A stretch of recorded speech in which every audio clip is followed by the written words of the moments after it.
سلام آقای دکتر. این دلش درد میکنه. کدوم دلت جانم؟ فکر کنم بالای 600 تا 620 باشه. اوکی، تیشرت تو از 598 تا 622 بزن بالا. ولی هنوز نرسیده. تو خیابون نوابن فکر کنم، درسته؟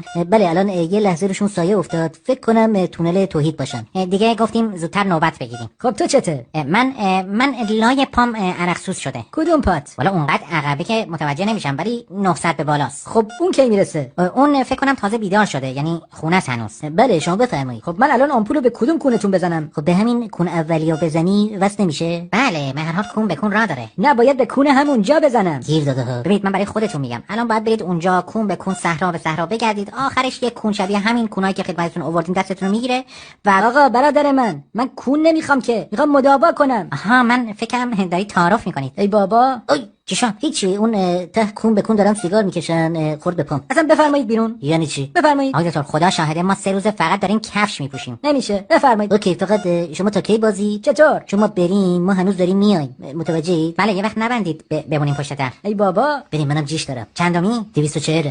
منم 238م. بعد از مدت ها بغل هم میششیم. ایول، امشب شب ادرار رفیقم رو